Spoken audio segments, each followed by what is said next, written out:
नागिन और ब्राह्मण। ये कहानी दक्षिण भारत की लोक कथाओं से ली गई है। इसके मूल लेखक थे मिसेस हावर्ड किंग्सकाउट और पंडित नटेशा शास्त्री।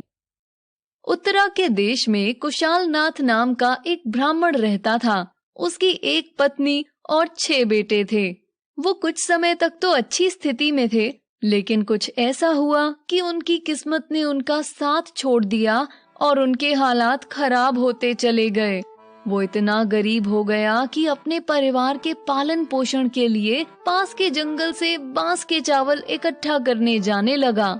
एक दिन जंगल में वो बांस काटने गया हुआ था कि उसने पास की झाड़ी में आग लगी देखी, जिसमें से एक नागिन निकलने की कोशिश कर रही थी।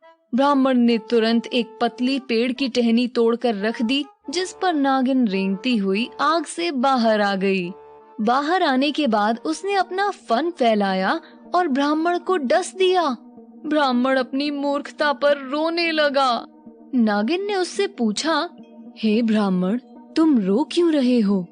ब्राह्मण बोला, मैंने तो तुम्हारी जान बचाई और तुम मुझे ही मारना चाहती हो। क्या तुम्हारी जान बचाने का यही इनाम है? हाँ, ये बात तो सच है कि तुमने मेरी जान बचाई है, लेकिन मैं अपनी भूख कैसे शांत करूं? ब्राह्मण ने कहा, तुम अपनी भूख की बात करती हो। मेरे घर पे मेरी बूढ़ी पत्नी और 6 बच्चे हैं। उनको खाना कौन खिलाएगा? ब्राह्मण को चिंतित देख नागिन ने अपने फन में से एक मणि उसे निकाल कर दी और कहा, इसे ले जाओ और अपनी पत्नी को देना ताकि वो घर चला सके। थोड़ी देर बाद यहाँ वापस आना। ब्राह्मण मणि अपनी पत्नी को देने के लिए चला गया। उधर जंगल में नागिन ने सोचा, क्या ये सही है? जिसने मुझे आग से बचाया, मैं उसे कैसे मार सकती हूँ? नहीं, ये इंसाफ नहीं होगा।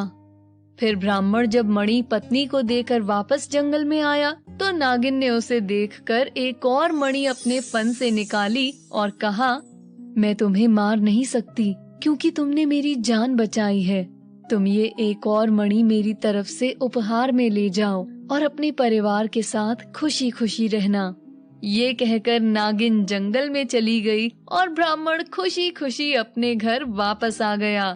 फिर ब्राह्मण ने जंगल में उसी जगह एक मंदिर बनवा दिया और जितने लोग भी उस मंदिर में जाकर उस नागिन की पूजा करते, उनकी हर इच्छा पूरी हो जाती।